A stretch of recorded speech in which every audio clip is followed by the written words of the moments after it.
We're in the middle of a series on debt and buying cars and what should we do around all those topics. There's a lot to say, much more than I've ever been able to say to clients in meetings.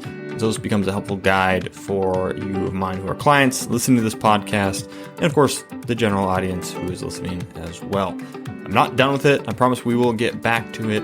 And as I tried to pre-record a lot of these, I was hoping to get the whole series out before tax season really came in force, and I didn't quite get it done. And you may have noticed there haven't been a lot of new episodes lately, as I'm wrapping up all of tax season and all the planning and meetings and spring reviews and all that we have going on in my financial planning practice.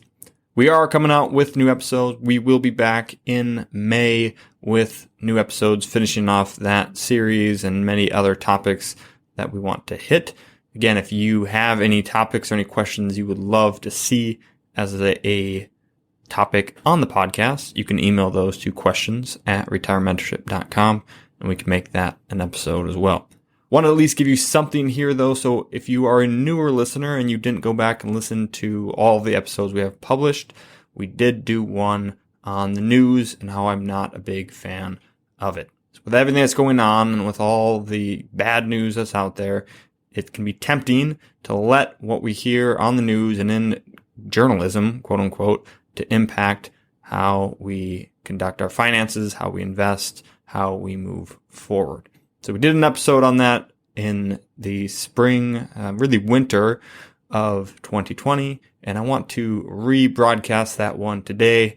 If you haven't heard it, and even if you did, it might be a good reminder not to let the news dictate how you plan long term. And you may not even want to let it dictate what you do in the short term. So give this a listen. If you have any questions, of course, you can always email us. You can call us. We're here to help. Wanted to give you this in the meantime. And like I said, we will be back in May with new episodes, including Should I Buy a New Car, Part 2. With that, here is Journalism Ain't Your Friend.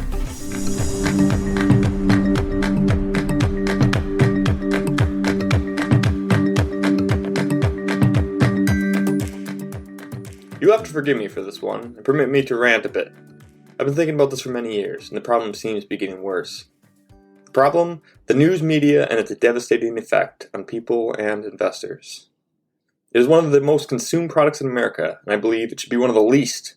The news media is cancer on our society, and we should put it to death. Let me make an initial distinction. When I talk about the news, or the news media, for the rest of this episode, I am not talking about true journalism. There are still good journalists out there, those who genuinely investigate a topic thoroughly and publish a nuanced and thoughtful expose. Storytellers of hope and triumph, and the pensive promoters of constructive criticism. I respect these authors and journalists and their work. Together, they may amount to 0.00001% of the total news media. They will be excluded from the rest of this rant. My criticism throughout this episode will be for the rest of the news media. The financial news, what Carl Richards calls the financial pornography network, the constant slew of market and financial related headlines, articles, and segments put out every day. The 24-hour news drivel on CNN, CNBC, Fox Business, and others. Worthless online sources such as MarketWatch, Barron's, and The Motley Fool. It is a cacophony of useless information driving actual investors to think they should be traders, speculators, or gold-holding troglodytes. The financial news has never once benefited the end investor. The partisan news, the talk shows, radio programs, and podcasts designed to entrench people in their own beliefs rather than bring a nuanced discussion. They have but one goal: divide and conquer. Divide the nation, conquer the seats of power. The pseudo-impartial news. The only thing worse than those who blatantly brainwash people are those pretending to be neutral. Fair and balanced, as in, if you listen to us half the time and our opponents the other half, you may have a fair shot at a balanced view. They claim to cover all sides and are, therefore, unbiased, as if the frequency and depth you give specific topics over others do not have the same effect as a partisan news. They purport to report the truth. True, but they report some truth more than others. The trending news. The useless garbage out there about other people's lives to distract us from the garbage in our own lives. The BuzzFeeds, HuffPosts of the world, and everything else you see coming through your Facebook feed that don't fall into the other categories. It's just noise. Noise that distracts us from meaning and purpose. My recommendation? Eliminate all of it from your life. Why? Let's get something clear right off the bat. The news media exists for its own sake. It's not a public benefit. It is not a public service. It is not a public good. The news media is a for-profit industry. They have two goals, ears and eyeballs. They make their money on ads, and to make more money, they sell more ads.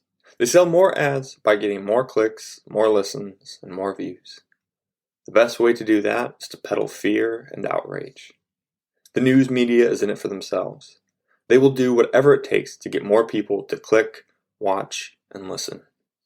We are convinced that we need to be informed. We've been conditioned to believe that our patriotic duty is to follow the news and be in the know. When I tell people I don't consume any news at all, the typical response is, "Do you live under a rock?"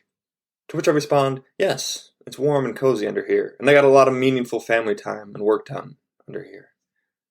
The news is like a cigarette. We get a puff, and it's engaging and produces emotion in us. Give it enough time afterwards, and we crave it again. It is the cause of our desire and the cure for it. Like a cigarette, we think we are deriving some benefit from it, but we aren't. It leaves us angry, depressed, outraged, saddened, or some combination thereof. How is that a benefit? It doesn't end there. It isn't merely that news is in it for itself. The news is evil. Yes, evil. I'm not exaggerating. I believe the news is evil in 3 ways. 1. The news profits on fear. If it bleeds, it leads. If the news can make you afraid, they can keep you tuned in, looking for a relief from the fear they've caused, a happy ending to the crisis du jour. Cue ad revenue. I think we all know the news profits on fear. We know they want to make us afraid and keep us tuned in. Afraid of what the loony left is doing. Afraid of what the radical right is plotting. Afraid of the weather. Afraid of foreign governments. Afraid of terrorists. Afraid of illegal immigrants, white supremacists, men's rights activists, feminists, politicians, corporations, heart disease, and COVID-19. And we are worse in the US than any other country. Consider this report from the National Bureau of Economic Research from this past November. First, can you imagine of a more boring place? Hardly a propaganda machine. They report on economics and statistics. Boring, but insightful. Here's the abstract. We analyzed the tone of COVID-19 related English language news articles written since January 1, 2020.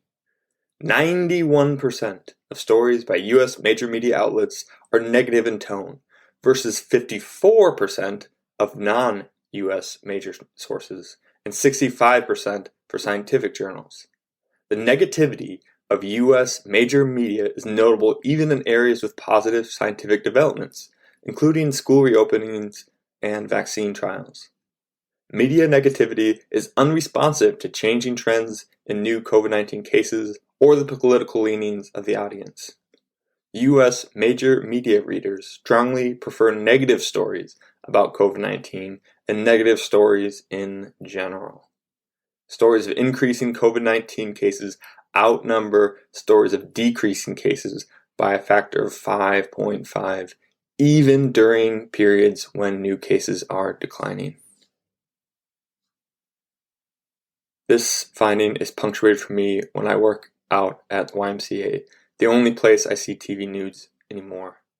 Regardless of what the story CNN is running at any given time, even if it's about kids and kittens, there's always an active sidebar taking up a quarter of the screen. The sidebar displays a running count of the total cases and deaths by COVID-19. Even during the commercials, it's up there. Just in case you were trying to return to some normalcy and enjoy a minute with your family or working out or whatever, let's make sure we remind you to be afraid. The news profits on fear. It's evil. 2. The news divides society. I used to be brainwashed. I probably still am. How would you know, right? Isn't that the point of brainwashing? Convince people to believe something without them realizing that they're being brainwashed. I guess that about 96% of us in the US are brainwashed, and we've chosen it. We choose brainwashing every time we click back into our favorite news media website, tune into our favorite partisan podcasts, and like and subscribe only to those news outlets that align with our existing beliefs and values. We deliberately choose to reinforce our own beliefs rather than to challenge them or give the other side a shot. And all of that news is designed to divide us. It is much easier to keep someone believing in their existing worldview than to try and change it. So they divide us. They continue to push the same narratives, the same stories, the same views on their audience to further trap them in their views. Split the country, 48% to 48%. Then they only have to focus on trying to win 3 of the last 4%. And above all, make sure that your half thinks the other half is the enemy. Make sure they hate them. How dare they want what's best for this country in a different way than what you want? Hate them. 3. The news dilutes interest. How do we make sure that real change never happens? Make sure that everyone feels like they must care about everything. When we feel like we need to know about so many topics and so many events, it dilutes our interest. The sea of colors devolves into a swamp of brown. We are overwhelmed by our choices and we shut down. Social media certainly doesn't help with this, but the root is often the news. Shock and awe, overwhelm. Don't let them focus on any one interest for too long, or they may pursue that, and we will lose them as an audience. So distract. Give them something new to fear or be outraged. Switch again. This way, they will keep coming back for more. The news is in it for themselves, not to inspire change and improve lives. It's not their job or their mission. Their job is to attract ears and eyeballs. The news is evil, making us afraid of things beyond our control, encouraging, promoting hatred and division among neighbors, coworkers, and community members, overwhelming us into doing nothing but come back for more. The news is a cancer in our society. It must be destroyed. You may be thinking, yes, but what about all the positives? It has its negatives, sure, but the freedom of the press is the First Amendment. A free press is the backbone of our country. Let's look at the positives of the news. They are false. The news has false positives. We think we need the news because of the positive benefits, but they do not outweigh the negatives. They are false positives. We cover 3 objections to my declaration that we should avoid the news. We learn a lot from the news. People often assert important information is gleaned from the news and helps us make decisions. They may even pull a line like, "Those who don't learn from history are destined to repeat it. We need to know what's happening so we can avoid mistakes in the future." I submit to you the following rebuttal. We learn from events, not breaking news. I agree that there are future-forming events in this world in our present time, events that shape our geopolitical, environmental, social, racial, and economic outlook. And I do think it's important to be aware of these events and contemplate their implications. But this is a far cry from tuning into them as they unfold. Far too often we hear of the beginning of events as they begin and delivered in front of us, but never hear a resolution. How often is that initial impression wrong? We never get the whole picture, and thus never learn the entire lesson from the event. Most breaking news is sensationalism, designed to entertain or cause fear or outrage. We don't need to learn it as it's breaking. Instead of spending our time and energy hearing a bunch of half stories, we could instead limit ourselves to completed stories where there is a resolution in place and the lessons are learnable. I once saw a headline on a news channel that said, "Breaking news, Senate continues to debate resolution." I don't remember what the resolution was intended to do, but the fact that they were continuing means that they had already begun, and the fact that they were still debating means they hadn't reached an end. Something that is neither starting nor concluding is, by definition, not breaking news.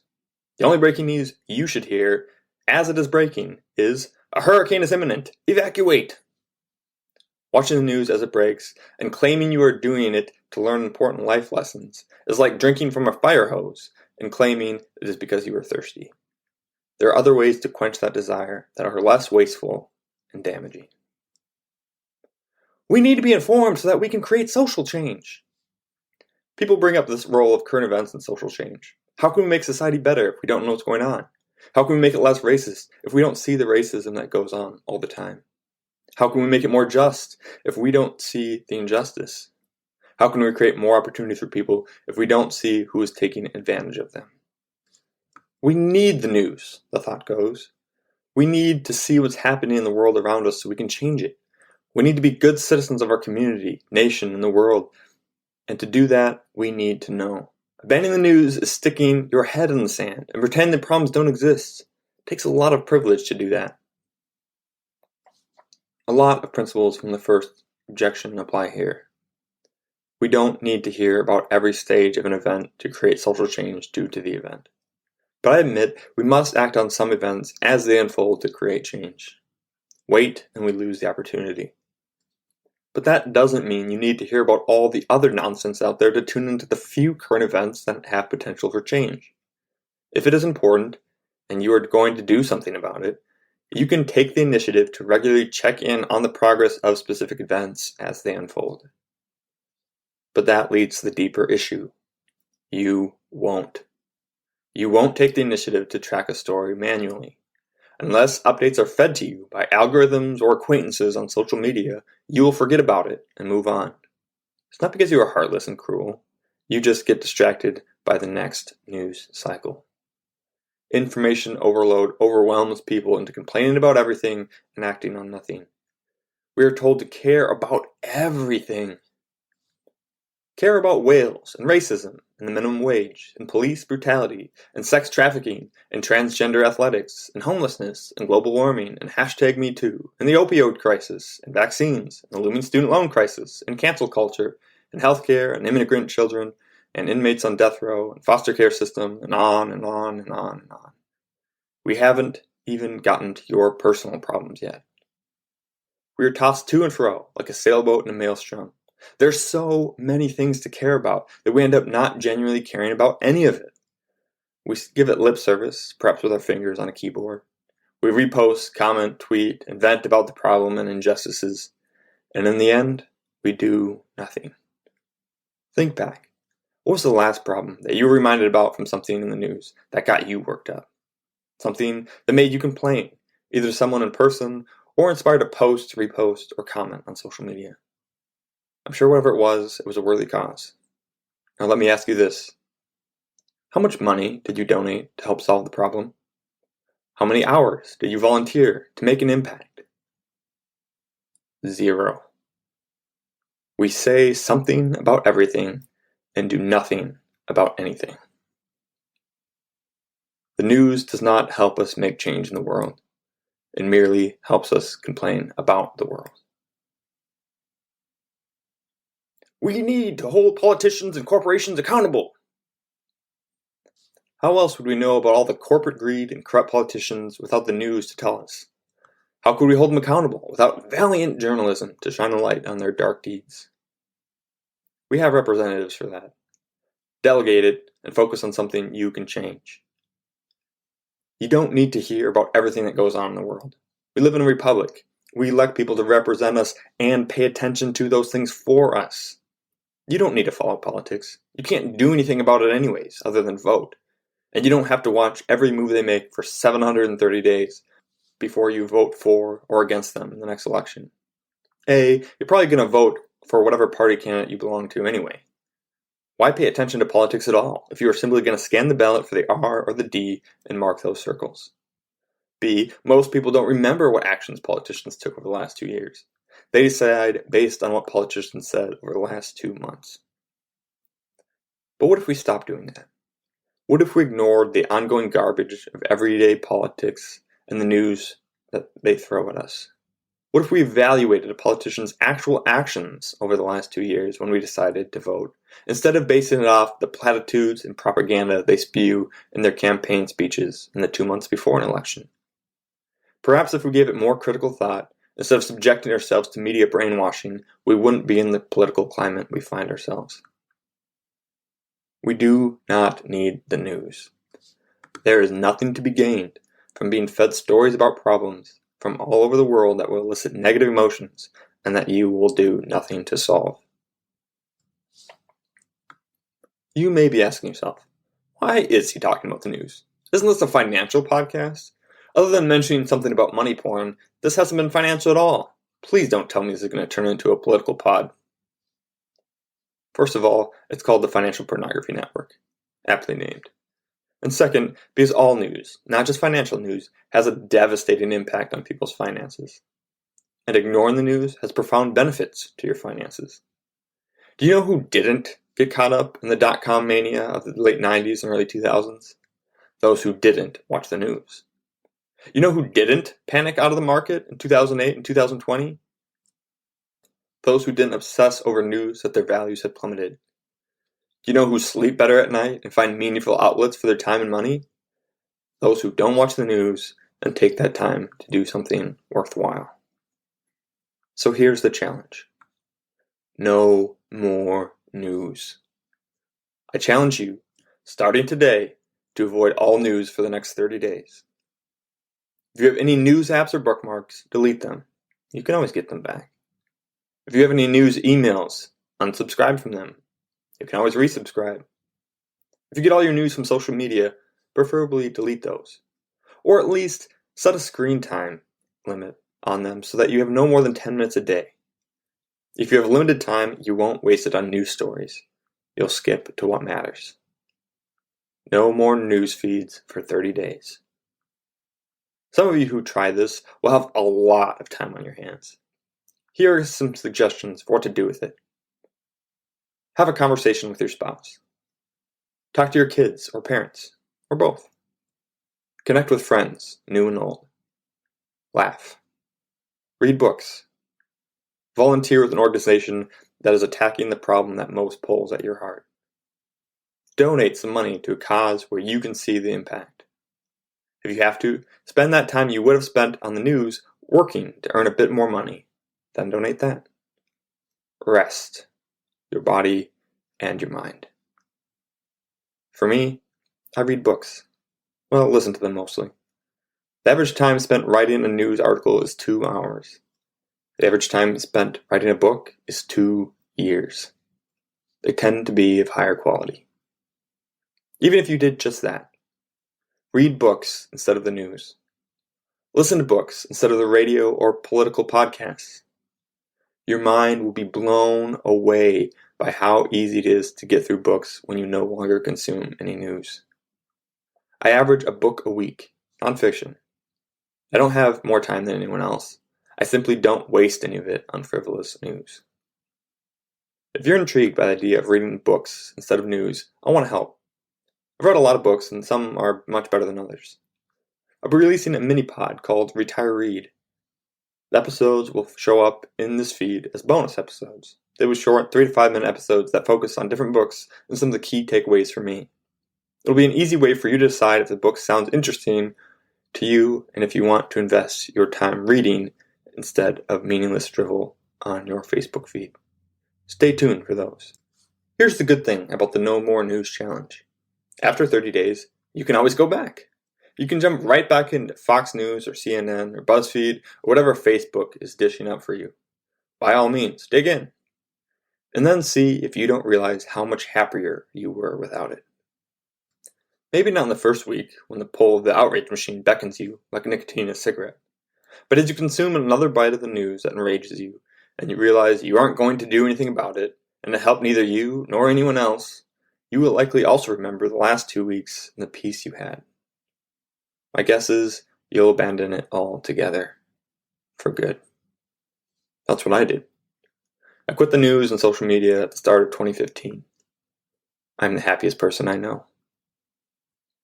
But how can you be a financial advisor without keeping up what's happening in the financial markets and the global economy? It's a different topic for a different day. I do not need to watch the news to give good advice and make good plans. If something comes up that affects my clients, and it rarely does, I'll hear about it and research it specifically.